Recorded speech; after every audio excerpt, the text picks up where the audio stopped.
All right, welcome to the Fond Pod, everybody. Fondlings and fondlers out there, welcome. This is episode number 159. We're here with some special Valentine's Day true crime for this episode.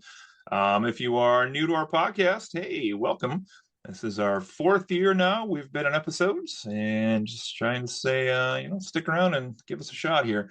If you haven't listened to this before, essentially we are a group of old college friends mostly who just discuss and argue about things with a wide variety of genres, movies and music, TV, true crime, supernatural, video games, and other stuff that might pop up as well.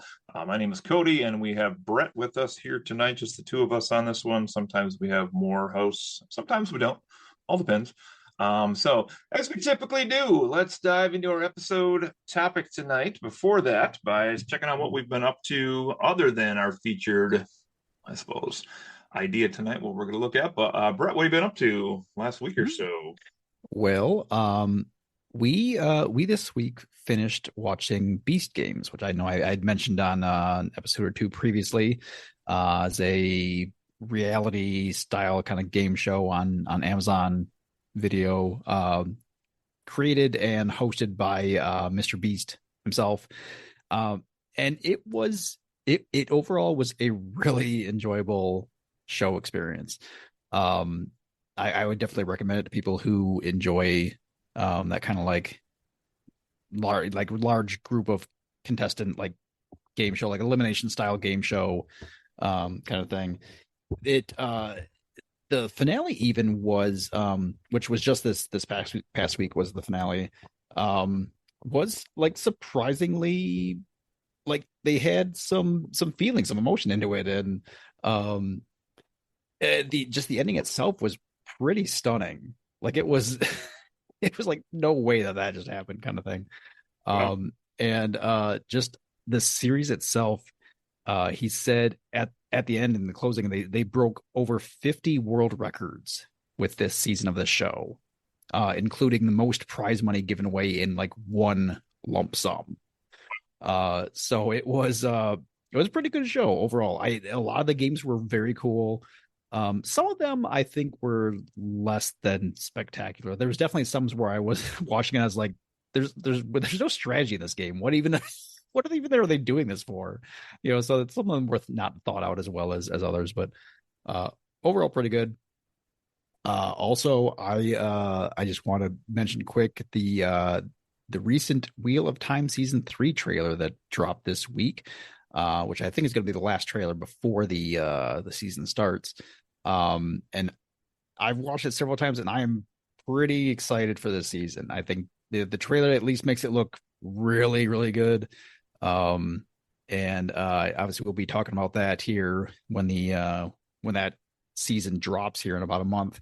But definitely looking forward to that. And the last thing I'll mention is it's been snowing here for like 3 days straight. It just has not stopped.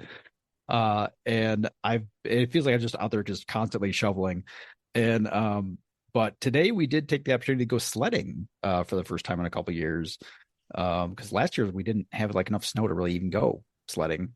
And even though it was like the snow was still coming down and it was windy, which made it not ideal conditions, we still had a great time. It was a lot of fun. We got out there and kids had a blast, and we managed to get back in without getting too cold. So it was a good time. nice How about you? What you been up to? stuff here and there. We went to go see the new Captain America movie with the family on this past Thursday night on a school night, which was kind of a blessing and a curse because we got to see it opening night. So there was no spoilers, but it was really hard to get up and go to work on Friday, and everybody was very tired. But overall, I thought it was good. Hopefully, we get a chance to review that at some point here coming up. Um, Spent some time yesterday playing some board games with the missus for Valentine's Day. Biggest game being a game called Terraforming Mars, where you're kind of attempting to make the planet Mars habitable for people to move there, and so you play a large corporation that's terraforming the land into adding in greenery and oceans and different types of buildings and cities and things of that nature to try to spring, not only economic development, but also you do a little bit of, you have to like raise the temperature of the planet, you have to add oxygen to the planet, and then the water, like I said, are kind of the three basic conditions of like how the game actually ends. So that's pretty fun. And last thing I think really for me is we just before I came up here to record actually with dinner tonight because it's just two of us, we watched episode one finally of Squid Game season two. So we just got into that officially as well, and I'm sure we'll continue to watch through that as we keep going along here. Otherwise, I've been trying to learn how to use a new laptop for the first time in several years, and I've enjoyed everything about it thus far, minus, and I think I did read this somewhere on a page, but had forgotten about it. They removed the right control button on the keyboard, and that kind of sucks because now I have to like press control on the left with anything I want to use control for. Okay. And I'm a righty, so I would usually do right-handed for some of the stuff here. I don't know. I guess copy and paste is on more or less the left anyway, but I don't know. I feel like some things were over there. Mm. The other weird thing is, and it hasn't bothered me yet, but I haven't used this very much, is they moved the power key on this HP laptop to the F key row along the top. So it now sits between print screen and delete, which, like I said, hasn't been an issue for me so far, but I did see a couple Hmm. people in the review that were like, went to hit delete, accidentally hit power. So Right. hopefully that's not an issue Uh, right here. But yeah, it's actually funny. I just put a new virtual background up here for our meeting on the Thunderbolts of the Thunderbolts, and it was funny because I downloaded the picture and then I went to find it to put it on as my background, and it was like, you have one photo on this computer, and I was like, well, that's the one then. There it is. Not Don't difficult to have to find. don't have to look through all those anymore. Yeah. So anyway, all right. Well, we thought this would be kind of a fun since we did a St. Patrick's Day mystery a couple. I think it was last year. True crime St. Patrick's Day mystery. We thought it might be fun to take a look at some Valentine's Day true crime, of which there is surprisingly quite a bit out there on. And we came up with two cases today. We're going to kind of plop into one episode here. I don't think either one will be too long individually here, but we'll get into both of these here. So we have one Antonio Saldivar and one Jesse McBane and Patricia Mann. And we kind of split this up before we came on the air as to who is going to focus on which tonight. So we're going to kick it over to Brett to hear about Antonio Saldivar. What's the story here, Brett? All right. Well, uh, Antonio Saldivar, he was a 17-year-old high school junior in Houston, Texas. And on February 14th, Valentine's Day, 2014, he borrowed his mom's car so he could deliver gifts to his girlfriend, which were namely a teddy bear and a watch. When he didn't show back up at home in time for his curfew, his mother started trying to call him, but Antonio never answered the phone. And it wasn't until about 4 a.m. that Antonio finally returned a call, let his mom know that he was okay and on his way home. And then apparently, shortly after that, she tried to call him back for some reason, but the phone didn't ring this time, which likely meant it was either had been turned off or the battery had died. Around 20 minutes after that, an accident was called into the local police. And when they arrived, they found Antonio's family car crashed into a concrete pillar at the intersection of two roads. The police believed the accident had been very recent to the time of the report, likely very shortly after the phone call to his mother. The car had been abandoned, and they found nothing else really unusual with the car until they discovered that Antonio's shoes were on the floorboard in front of the passenger seat. So he had taken them off for some reason. And over a week went by with no real update on Antonio, where he was or what had happened to him. And one thing that kind of stood out to me was I wasn't able to find, and just in general, there isn't like a ton of information on this case out there to find. But I never just came upon any kind of reports or anything on interviews with people involved with this case. So just one thing that stood out to me was the fact that we don't know uh anything that happened like with the girlfriend, like what she could add to this, the events of the night. Um but uh it wasn't until almost 2 weeks later, on February 27th, that Antonio's body was found in the water at the Houston Ship Channel, which the shipping channel essentially goes all the way from the Gulf of Mexico into essentially the heart of Houston, right downtown. It took me a second, but I saved it there. Um, and so it's a pretty long shipping channel, but it does at one point it goes about, I would say it's roughly like a quarter mile away from where the accident site was. That's like the closest point to it. Um, but his body was found in the water, kind of stuck between two barges, and the body itself was about a mile away from where the accident had happened. So it was farther. I don't know. I assume downstream towards the flow, towards the ocean, but I'm not certain on that. Um, and it's it let's read my notes here. Um, there is a smaller branch of the river that runs just a few hundred feet away from the accident site, so it's possible that was an entry point as well. But it's really unclear at that. Um, and So the place where he was found also required security access to reach. It was kind of like a fenced in area of I believe it was part of the city port area. I believe that's why the barges were there. And so essentially, like, it would have been incredibly difficult for him to just wander into that area.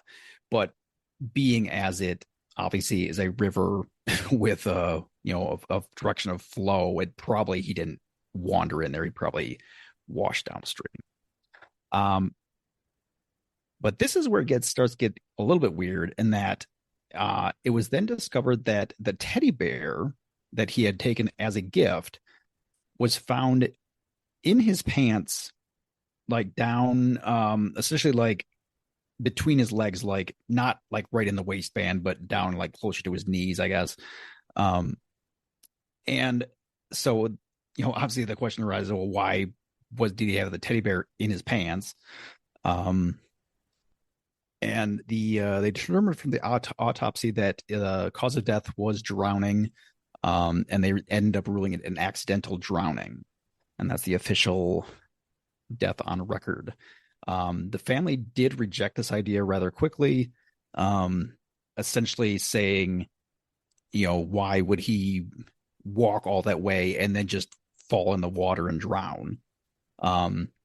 Also, it could be noted that like where the accident happened was basically like in the middle of like a business district, so there was lots of buildings very close to where the accident happened. Like, and even though it's 4 a.m., so probably very few of them are open or have any kind of access. To go the opposite direction from those buildings towards the water is unusual.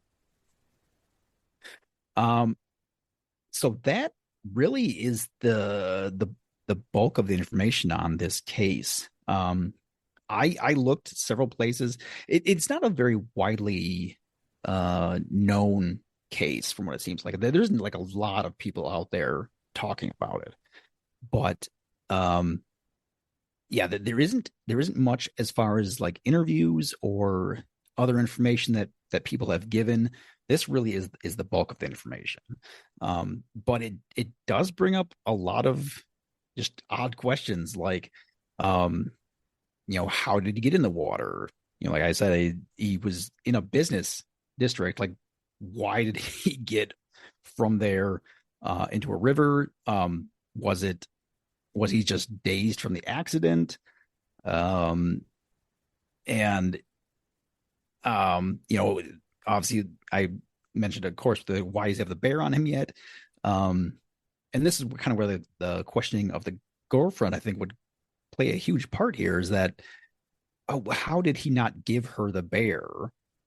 And did that possibly, was there something that happened with her that he was in a, like essentially like maybe they broke up and he was like in a state of mind. He was, whatever, um, not thinking clearly, crashed the car or whatever.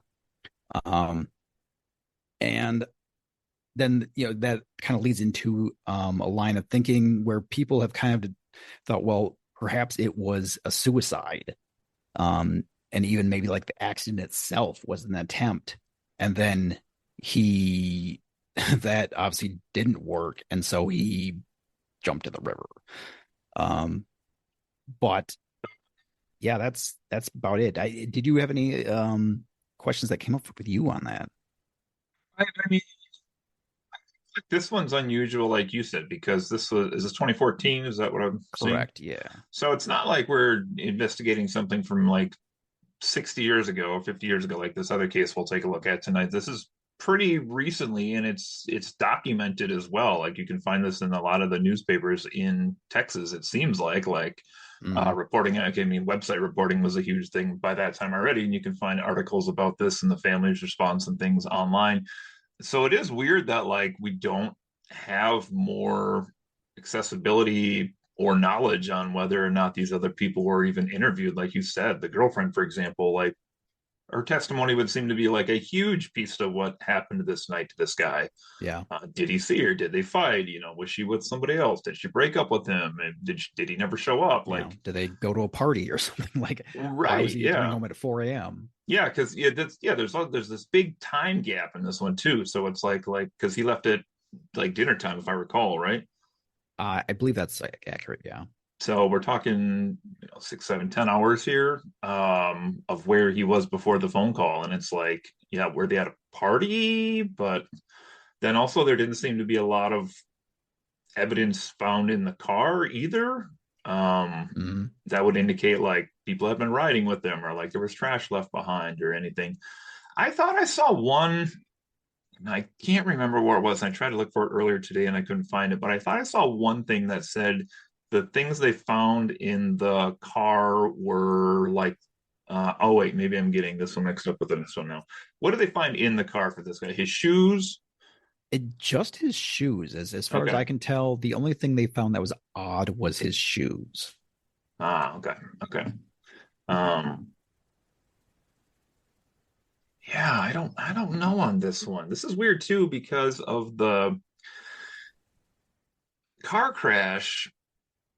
Like I guess suicide would be as sinister as it could get because I couldn't, like, the idea that I don't know, this guy like walked in on his girlfriend with some other guy and this guy like drove him off the road into this pillar or something, like, seems pretty far fetched on this one. Um so I don't know. The idea you said about like suicide and then it didn't work and then he tried to drown himself, that's kind of intriguing as an explanation. Because it did say, yeah, like you said in the autopsy, that drowning was the official cause of death. So it wasn't like they threw the Mhm. body in the water. Um, at Right. least, to the Yeah. point where he's alive still. There's not much information to let you that like lead you to believe anything sinister beyond that happened. Like you could if you went kind of into a down a road of, well, how could this happen? Um, you have to assume that the phone call made at 4 a.m. that his mother recognized his voice, that it actually was him calling. That it Yeah. wasn't like somebody calling his mother back to try and like alleviate her fears and get her to stop calling or something. It must have been him at 4 a.m. But then somehow he crashed the car almost immediately after that. It's really dark, but I was just thinking like he crashed because he was on the phone with this Oh, mom. jeez, yeah, I really could have. Oh, Yeah. so what do you make of this area they found the body in needing an access code? Do you think that's like legitimately somebody would have needed that to get the body where it's at, or do you think he just like floated into that area from elsewhere? I I heavily believe that he just floated down into that area, that he entered the river somewhere upstream. It makes the most sense. Otherwise, then you're really going into some kind of conspiracy theory territory with how he managed to get, then he would have to get into the area and then drown in that secured area when whether uh whether it was um on purpose, it's like a suicide attempt on purpose for himself, or someone else did it to him. You wouldn't you wouldn't like have to the effort of going into a secured area to make that happen when you could just go anywhere in the river Yeah. seems highly unlikely. So um the fact that it was in a secured area is like a very kind of interesting point, but I think it has a very simple solution. Yeah. That's probably true. I had seen too that because it's about a mile, they said, from the car area to the water. Is that roughly To right? where they found him from the Where they car, yes, found about a him. mile. Okay. Yeah. Yeah, I'd seen speculation on like whether this guy had gone to a party and was like drunk, or maybe he could have been rejected and was drunk, or but he's also, would you say, was like a junior in high school? So it's not like he was, 17. Yeah. yeah. So it wasn't like he was at a bar like doing shots or something either. Right. Or maybe like I saw a couple other places mention like maybe the car crash could have like put him in like a daze and like he just kind of staggered. But both of those are Possibly. like to Sure. like daze walk or drunk walk like a mile. That's pretty far. Like, Oh yeah. Yeah. you know what I Even mean? the quarter mile to the nearest point of the main branch of the river would be a heck of a long way to go to walk, and like to not be able to recover your senses in that time. Yeah, that's kind of what I was thinking too. So uh I don't know, that's weird too. And then the teddy bear thing, I don't know. I don't even know what to make of that. Right.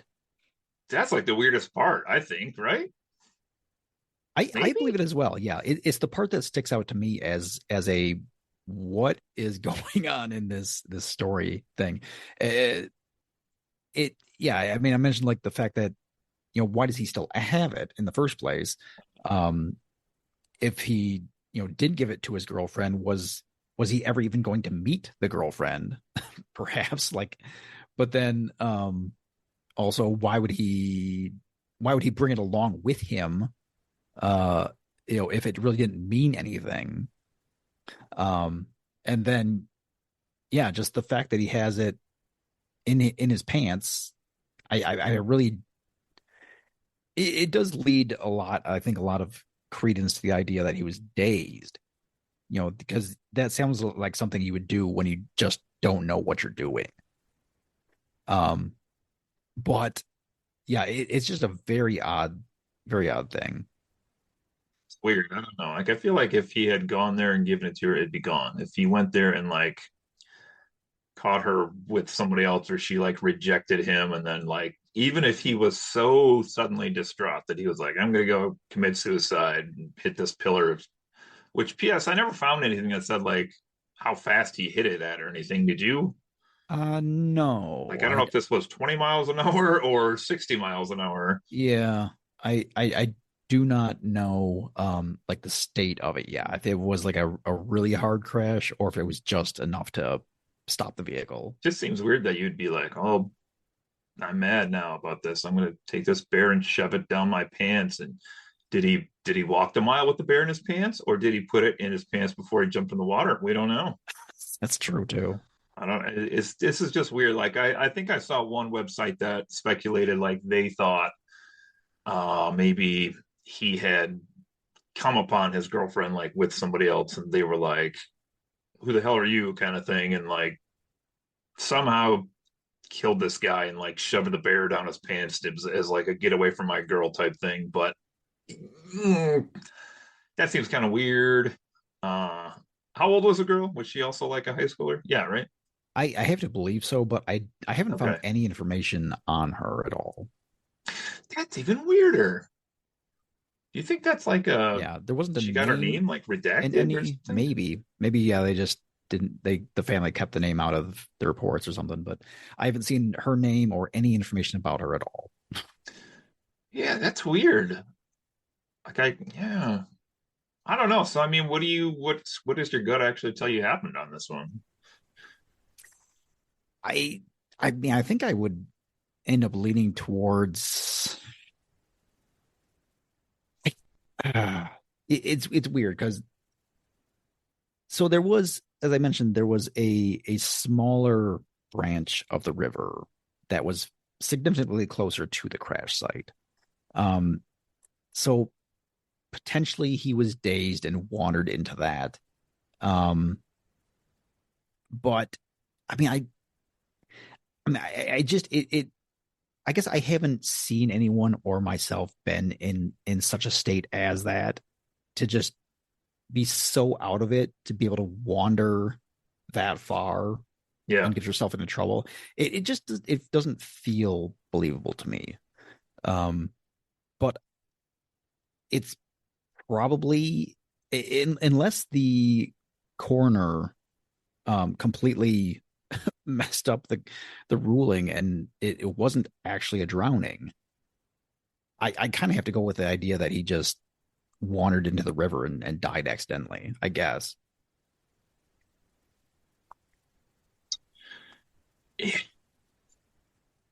You would think like if when he did talk to his mom, if he had been drunk, for example, like I don't know, maybe mom would try to keep that hush hush, but also like she would have noted that in talking Yeah. to him, and I haven't Yeah, seen anything on that. mom would have noticed. This is just weird. It's like the crash, what happened over all of the hours, the fact that it was a drowning, and then the teddy bear. Like I struggle to find something that kind of matches all of that. Hmm. I don't know why you would shove a teddy bear down your pants regardless. Right. So that's weird. I don't know what he was doing all night long. So that's weird. Um, I don't know. That's a strange one. Maybe he was at a party. That's also weird too, because then you think like somebody would have reported that like he had been seen at a party. Yeah. You would think if absolutely, yeah, if he was somewhere out visible, something like that, even you know, um, obviously teenagers at a party like that, let's just assume let's just assume there's a party and that um there's almost certainly going to be some drinking, there's some alcohol. That's just Yeah. how teenage parties go. Um, so the people who attended that, are pretty unlikely to like rat on it. They don't want to get themselves in trouble. They don't want to get their friends in trouble. So most of them are not going to be willing to say, oh yeah, he was here all night. We can shed some light on this story. But almost certainly there would have been at least one person, at least one person who came forward and said, yeah, he was there. I can kind of explain to you how this happened. So uh, the fact that we don't have that information really, to me, makes it feel like that's not what he was doing.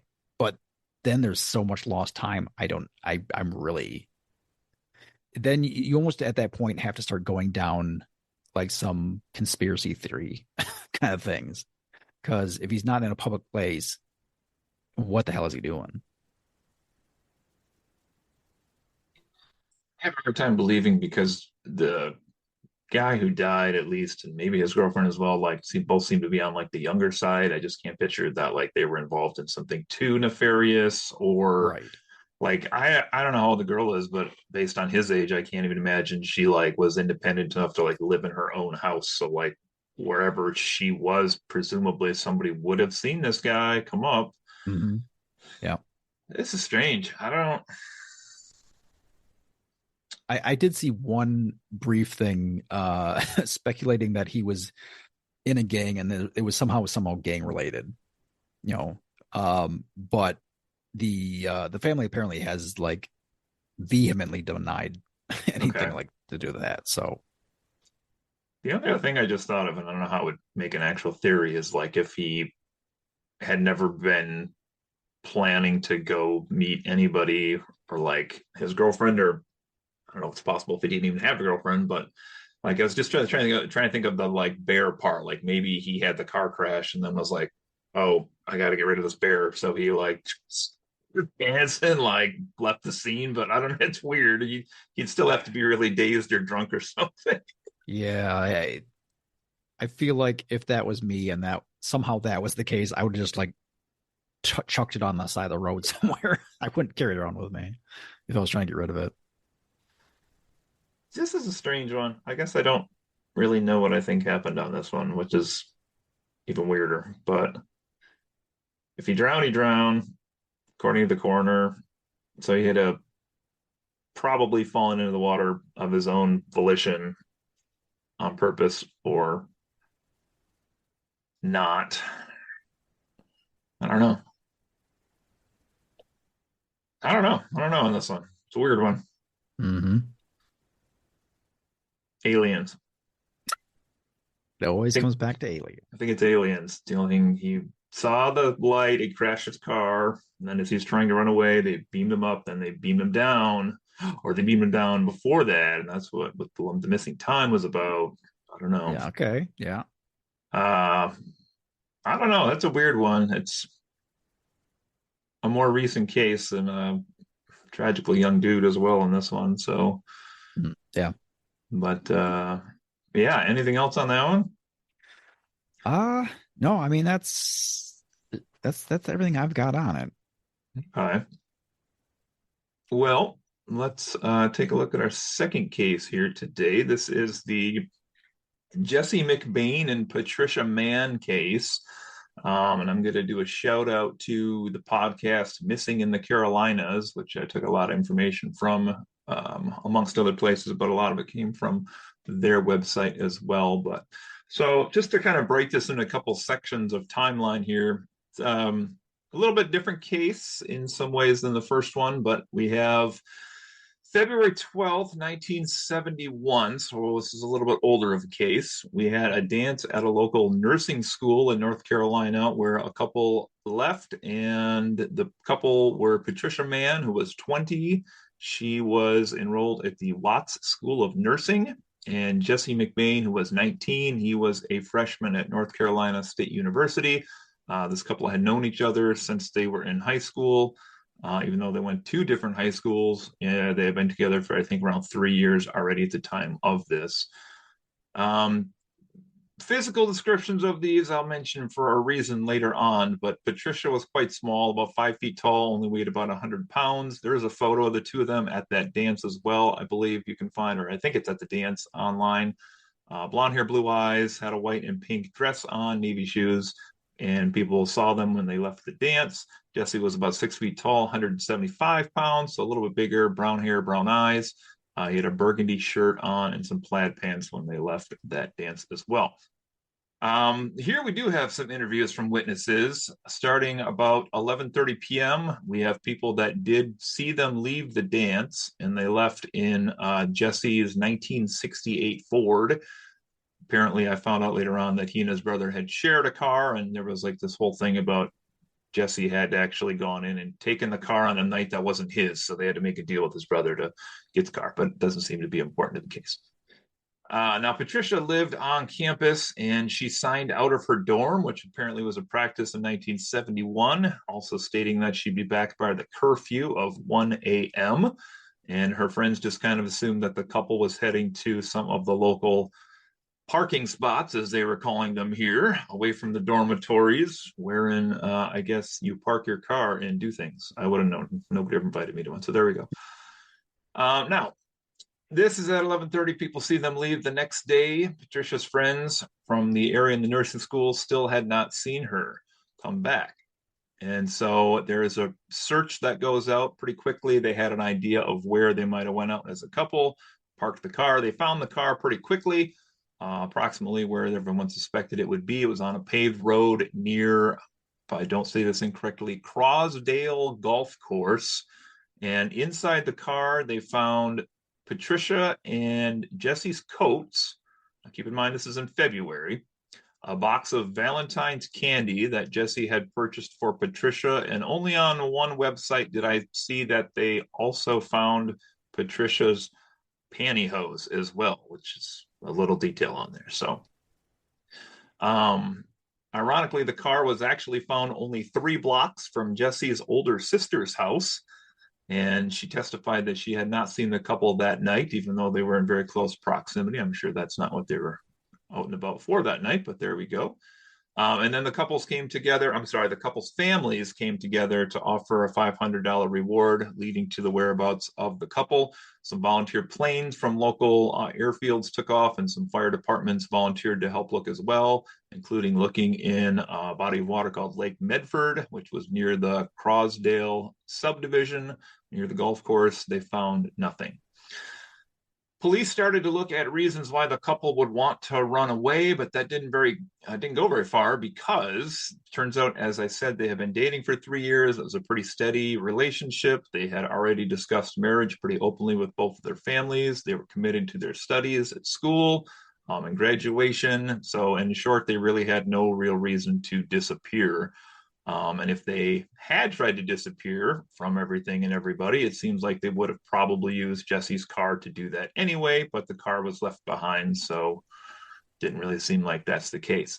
What the police couldn't really explain is why the jackets would have been left in the car, though, on a cold February night. Police also did go to their dorm rooms and search, and they found nothing missing there, indicating they would have ran away. Days and days went by, and the police eventually told the media in the area that they thought now perhaps foul play was a possibility.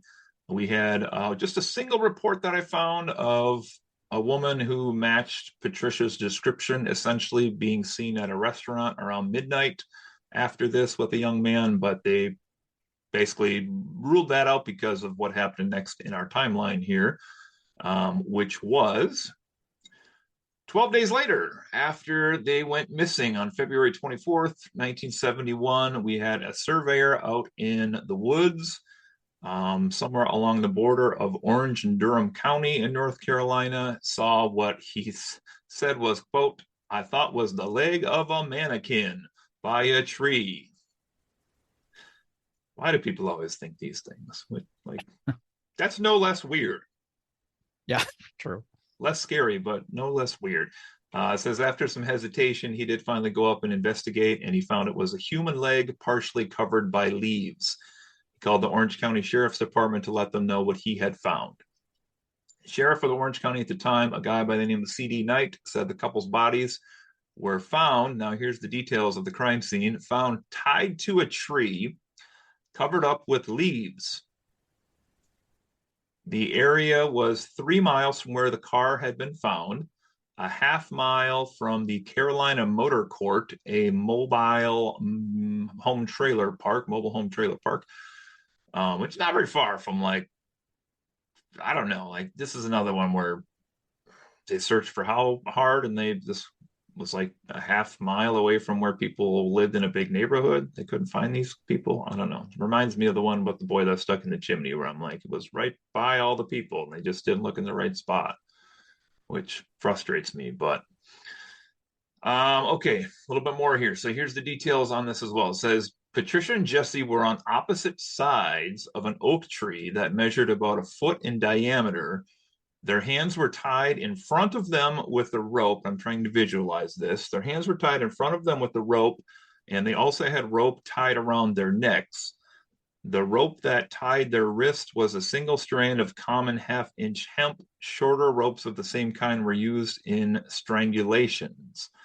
Both had bled profusely from their mouths, and Patricia also had blood on top of her head, possibly from either a cut or a blow that she had suffered. Based on marks the couple's shoes had left in the dirt, the police theorized, this is terrible, that the two had been tortured slowly, being strangled and brought back to consciousness several times before their final deaths. How you can tell that exactly from dirt marks, I'm not sure, but that's gruesome if that's the case. And then kind of last thing on the crime scene here before the story moves forward, Jesse was identified instantly by his wallet still being on him. He still had his Pittsburgh high school class ring on. He still had in his wallet $4 in cash. His watch was still on him. Jewelry was still on him with the body. So robbery did not appear to be a motive. So trying to think of like picturing this, and I don't know, and I never did see on this, and I don't know how much you looked in this one, but I never really saw like how these people were tied to the tree, if it was like fully standing or because if at first I was like they're fully standing, but then I was like, wait, but they were covered in leaves. Right. They had been laying down after that, but still tied to the tree. So they must have been around like waist level, I guess, Yeah, perhaps. I don't know. At first I was like, nobody noticed the weird 6 foot pile of leaves are on this one tree, but it's kind of strange how they're tied up here, and I don't know if there's supposed to be like significance of how they're tied like on opposite sides of the tree. And I'm also trying to think of like she's pretty small, but he was at least a decent sized guy. So Mhm. whoever did this to them, like manhandled both of them, or like were they already tied up, or were they being threatened to go to that spot? Like the fact that they describe this area as a heavily wooded area. Also, I'm like, it's not easy for me to walk through a heavily wooded area, much less take two hostages through a heavily wooded area. Yeah, I assume, and as other people have as well, that they must have been led there at gunpoint, or there was multiple assailants. Because you just a single person, I can't see how they managed to pull this off. Yeah, it's pretty strange. I don't know. Um, all right. Autopsy, next part here, at North Carolina Memorial Hospital revealed that the cause of death for both was strangulation, and that they had been like conveniently had been discovered to be dead about 12 or 13 days, exactly the amount of days we needed since they went missing. Which probably is the case if this is how it's played out anyway, but just funny. Medical examiner said there was no evidence that Patricia had been sexually assaulted, so that is kind of another possible explanation that's not here, not actually seemingly to be the motive. There was some injury to her liver, they think possibly caused by some sort of a blow to the abdomen, could even have been a punch or a kick, they speculate. Mm-hmm. Durham Detective Captain E.C. Atkins told the press, quote, I don't want to analyze the case now, but I feel that more than one person was involved. So kind of go back to what you said earlier. There was an article that ran in the Durham Sun newspaper in the days following the discovery of Patricia and Jesse's bodies. The police said a man came to them and said that he didn't have many dreams, but when he did, they always came true. He said he had recently dreamed a young couple had been approached by a man dressed as a priest and that their bodies were located near Crosdale, which, I had not heard that before. uh, yes, I guess it doesn't, let's see, it doesn't truly say when that happened. They ran the article after they found them, but it doesn't actually say when this guy had come into the newspaper, I guess, or into the police first. Um, Reporter James Wicker spoke with a Dr. J.B. Rhine of Durham, who claimed he was an expert in ESP, extrasensory perception, at the Foundation for Research on the Nature of Man. Dr. Rhine said people frequently have ESP experiences through dreams. In April 1971, Governor Bob Scott at the time offered a $5,000 reward for information leading to the arrests of those responsible for Patricia Mann and Jesse McBane's death. And here's where we get into potentially a little bit of profile of who would have committed such a crime. In October of the same year, a reporter for the Durham Morning Sun, Cordelia Olive, wrote an article about a well-known New York-based psychiatrist believed about the killer. Durham detective M.T. Bowers traveled to New York City to interview a Dr. James A. Brussel. Dr. Brussel had also been consulted on the Boston Strangler case in the 1960s and also the Mad Bomber case in New York in the 1950s and other highly publicized crimes. Dr. Brussel had never visited Durham or the actual crime scene, but once Detective Bowers showed him the crime scene photos and other evidence and descriptions based on observations of other investigators, the psychiatrist told Detective Bowers that he thought Patricia and Jesse were the victims of a grudge killing. He said the killer would probably be a loner, a neat, precise man with an average or above average education, clean shaven, with no criminal record, not wearing flashy clothes, wanting to avoid attracting attention, and may have also suffered rejection from his mother in childhood. Somebody who also considered themselves above others. Killer would have been prepared at the time of the killing and would have taken no risks. Now, here's where it gets even weirder. We get a phone call in this case as well, much like your case, but this one it says the investigation into the disappearance indicated that somebody actually had called the emergency room at Watts Hospital the night the two disappeared. The voice appeared to be that of a man and identified himself on the phone as Jesse McBane's father, calling to inquire if his son was there. This would have been before anyone even knew the two were missing, though. Dr. Brussel believed that this caller was the killer, expressing excitement over what he had done. And then, if you have any comments, feel free to jump in here at any point.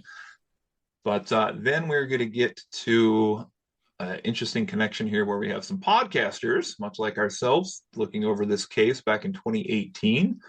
We have a podcast called The Long Dance, which I gather you can find in many places as well. And these two actually did a deep dive into this case where they have an 8-episode series on just this one case. So really dug around and actually contacted a lot of the people involved with this. But we have Eric Pruitt and Drew Adamak, who started with an investigation of their own.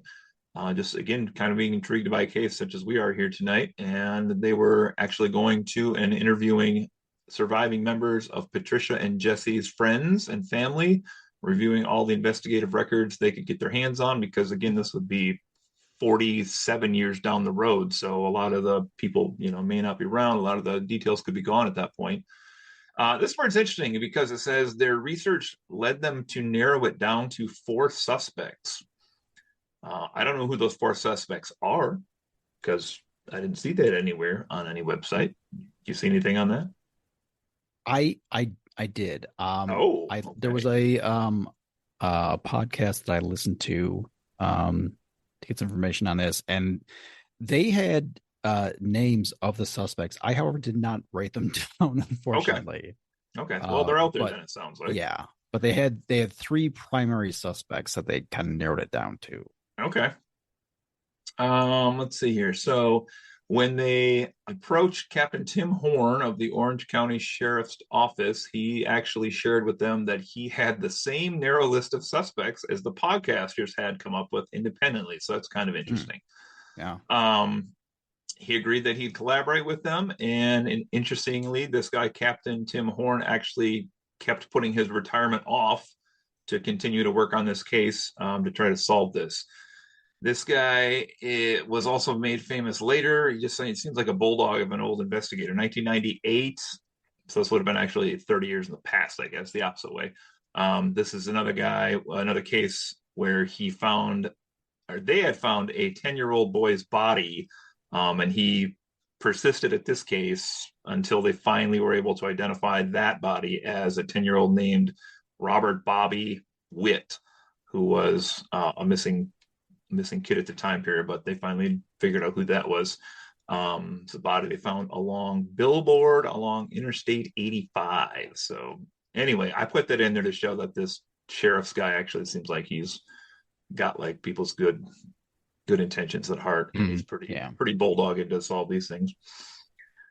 Okay, 2 of the primary suspects in the murder, although again don't have names here, it says were thought to be doctors that actually taught courses at the School of Nursing itself, one of which is still living and also refused to provide a DNA sample and refused to take a polygraph test when the investigators talked to him.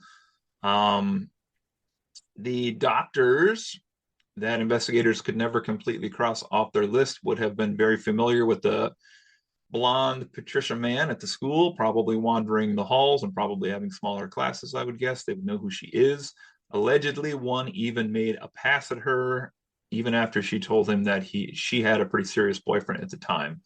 Another doctor on their staff apparently was accused of impersonating a police officer in another case. So we're screening people. It's a good time.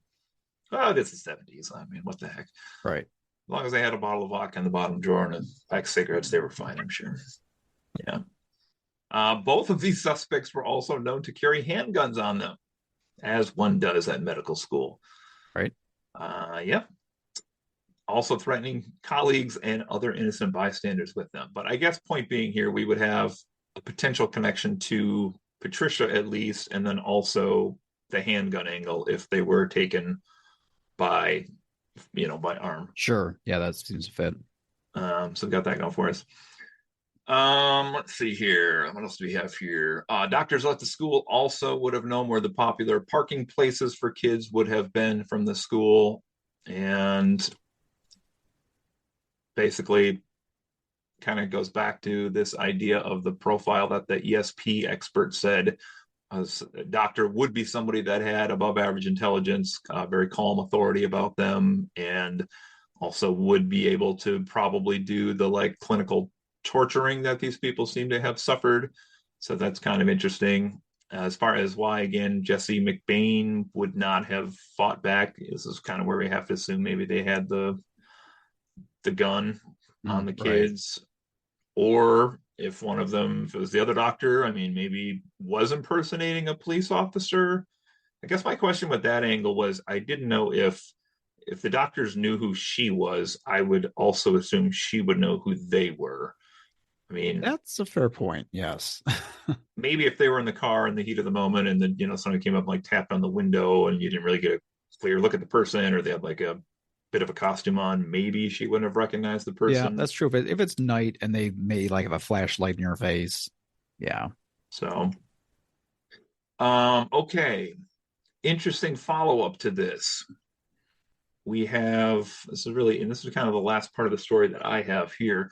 The newspaper, The News, and The Observer ran a follow up articles discussing updates on the case and potential new leads.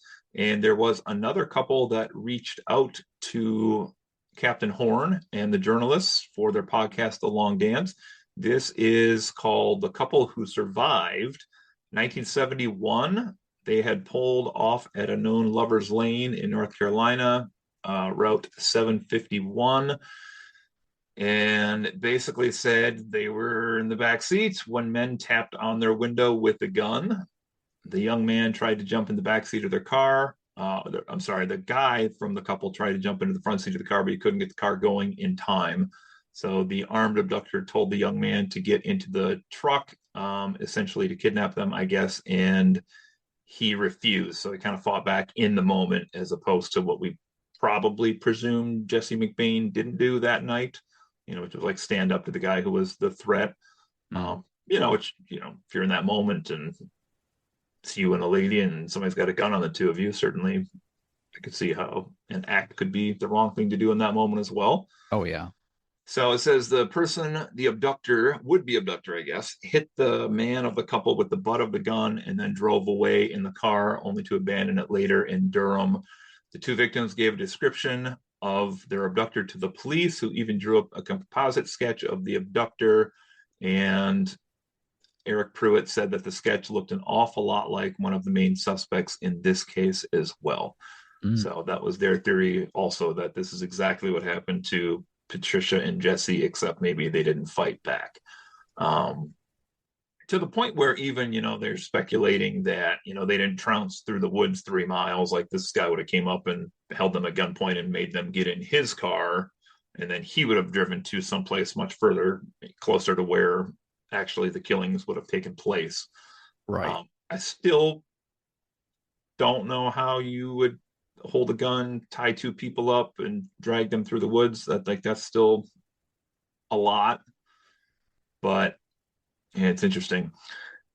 The last thing here was it looked like they had hoped there was going to be a break in 2018, and I saw some newspaper articles on this online Says even though the murders took place many, many years ago when there wasn't a lot of physical evidence that would have linked it to a killer, such as the fingerprints in Jesse's car mostly only belonged to Jesse.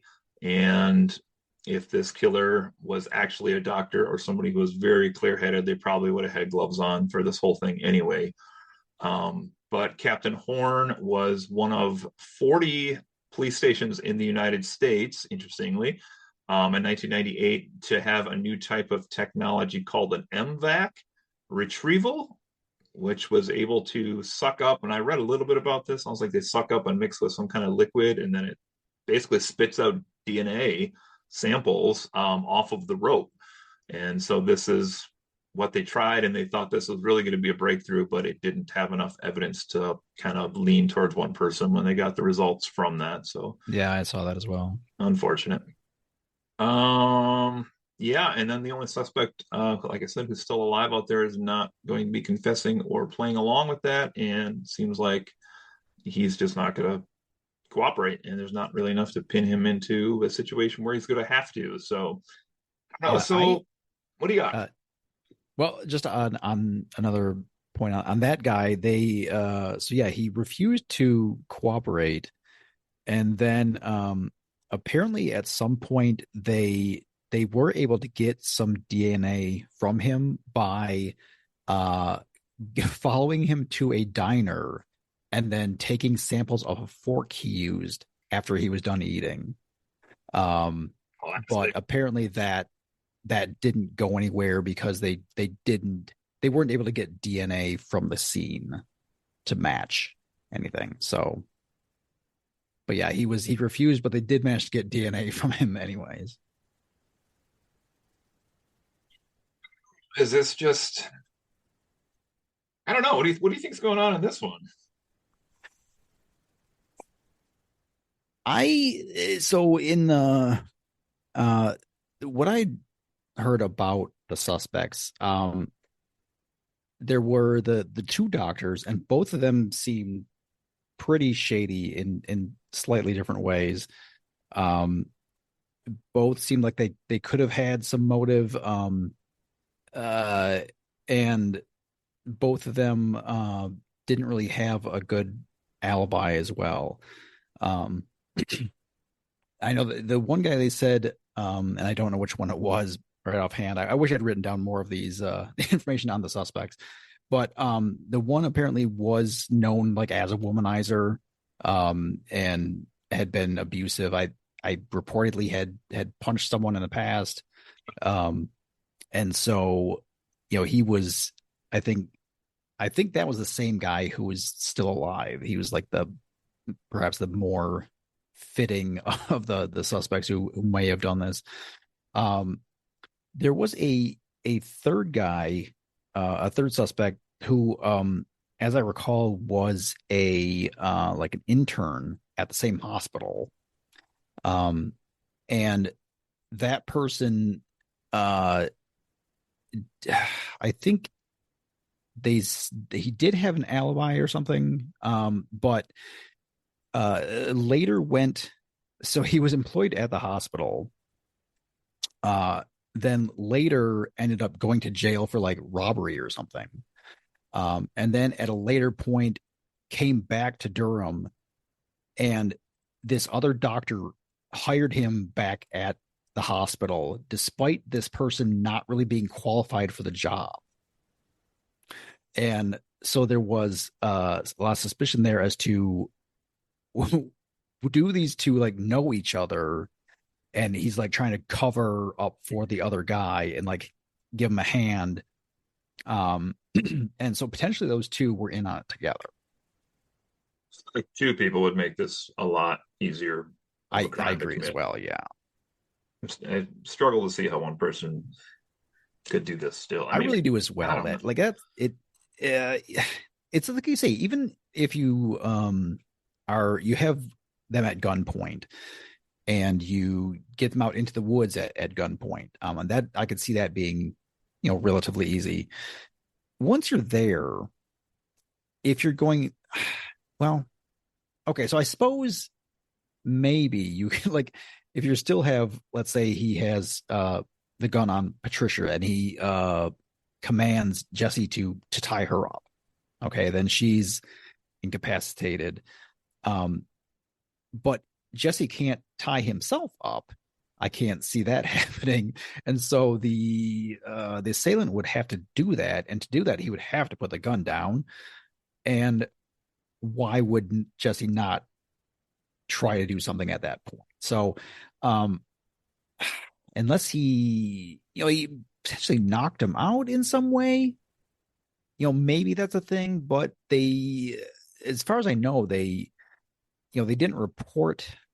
Well, they did say that there was like some bruising and bleeding, as he said like there's blood coming out of their mouth, like they had been beaten up a bit. So maybe that is an option. Like he knocked him out or something and then tied him up. Yeah, it said she had blood on top of her head from a cut or a blow. And then it said they both had bled profusely from their mouths. And I was trying to figure out, like, is that a common part of strangulation?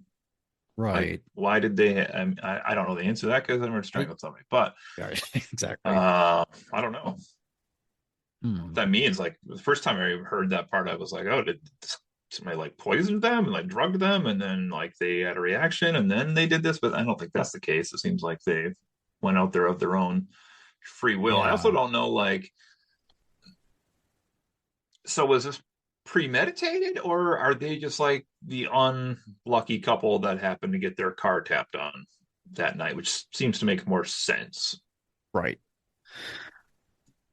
Um, yeah, I don't know how to answer that. They definitely, if we assume that whoever did this was one of the suspects that they had, which it's I don't feel like it's necessarily has to be one of those people, but if it was one of those, I could see this definitely being as like a premeditated thing, because he would have known them and Yeah. like possibly, like I say, was jealous or had some sort of a grudge.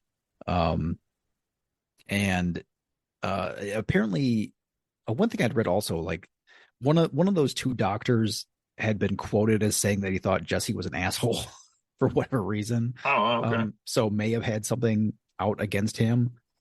Um, so I could see this possibly being premeditated for sure. Um, and perhaps followed the couple out from the dance that they're at, because that would kind of fit it, tying in everything else. I mean, well, would one of those doctors be at a college dance? I don't know if the hospital was like directly tied to the college. I don't, or if they were separate. I don't know if there would be a reason why he would be there to You see know, them like leave and when they follow would have them. left, and it's, I guess that's what people do, and they go to Kirk to kill somebody and trail them. They just like sit there until they leave the location. But also Mm, seems weird to be like sitting outside a college dance, just waiting for, like, I wonder when they're going to leave here. Of right. course, maybe they don't Mm, think that. I mean, maybe that's the whole cold-blooded killer thing. Maybe they just right. It's not sit there really till an it happens. inconvenience. Yeah. Yeah, To someone in that mindset. it it is weird. I don't know. I like if it's. I don't know if it's premeditated or not, and I don't know.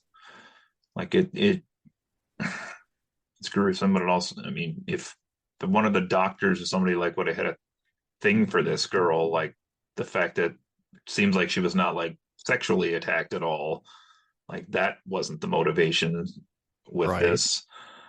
So just boredom on a Saturday night. I don't know. I don't know why these people were killed. Yeah. Yeah. That we don't have enough information to have a motive. It's a lot of speculation there for sure. Yeah. There's a couple other details that I came across that were Yeah. interesting. Um, yeah, it had appeared to police that the car had been wiped down, as is to get rid of fingerprints. Apparently, the only fingerprints they found in the vehicle were a couple of like just bits of fingerprints, not like entire prints, like around the radio. Otherwise, the car was free of fingerprints, even like the steering wheel where obviously Jesse would have been using it.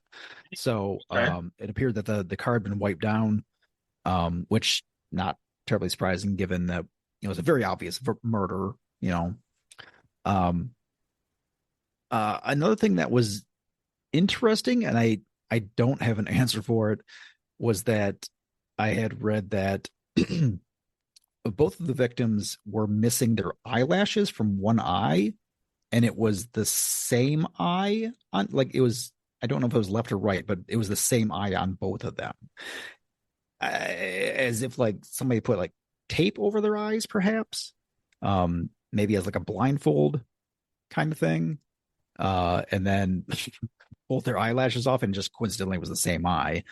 Um, but it was just a little bit of an oddity that was in there.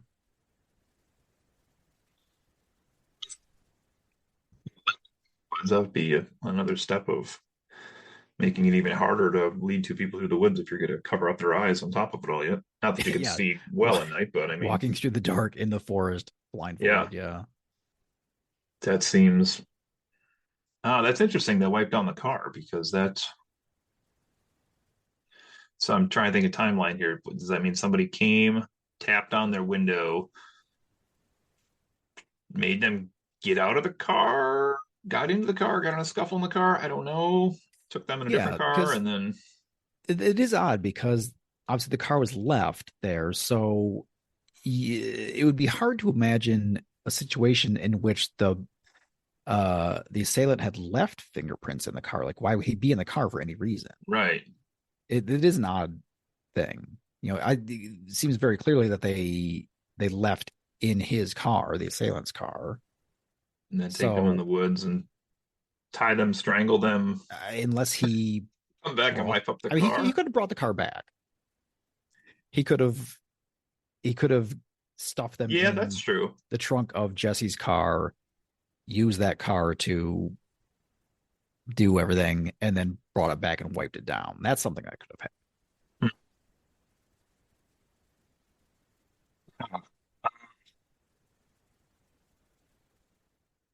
It's interesting. I mean, if the killer would have moved the car, then like also why put the car back near the woods? Like they could have left it someplace else then also. Yeah, that's Like you're true. taking a Yeah. risk with them finding the body, even though they didn't find the bodies, but I don't know. Right. Yeah, if you wanted to cover it up, you would have gotten rid of the car. I think Yeah. better than that. It did say it was locked. I don't remember if you mentioned that or not, but just No. the fact that the car was locked Okay.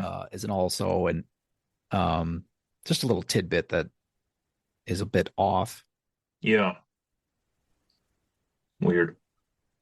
Um, I don't know. I don't know. It's a usually we do these true crime ones and we're like, here's what we think is the most likely. And then these I'm like, It is hard, yeah. I I mean, if I'm gonna try and narrow it down to something, I feel like it was more than one person. And I feel like just the behavior of the one doctor who is as far as I know is still alive to this day, and apparently was still practicing medicine until recently. Um the fact that he was seemed very suspect in just his behavior and everything. And then that guy hired that other guy into a position where he really wasn't qualified to be there. Um, Definitely raises some alarms for me as if those two were in and on it together. Um, but there's just enough information to really nail that down. sounds probably about what I would guess as well. I just don't see how one person feasibly could have done. I don't know. Maybe I guess like the Boston Strangler was one guy. Like that was one dude. Jack the Ripper was one guy, as far as we know. Mm, Like right. different situation, different victims, but I don't know. Uh, Yeah, they don't. I didn't. I don't know how it fits in exactly, but just the way in which that they were tortured and eventually killed. Um, how like just I just trying to piece together how that was done. So like they were tied to the tree, but they were also I'm trying to picture something like being hung from the tree essentially, but I suppose it wouldn't have to be that. Like he could have just tightened a rope around their neck from ground level. Yeah, I think it said there was shorter chunks of rope that they, so I don't know if that means they were on their neck still or they were nearby. Yeah, they could have been like essentially like sitting on the ground tied to the tree and he was just standing over them. Because Yeah, I was picturing something where they like had a rope over a branch above them, but and that would be feels like it would be difficult to do for a single person yeah. as well, but it really doesn't have to wouldn't have to be that way. It could have been something much simpler.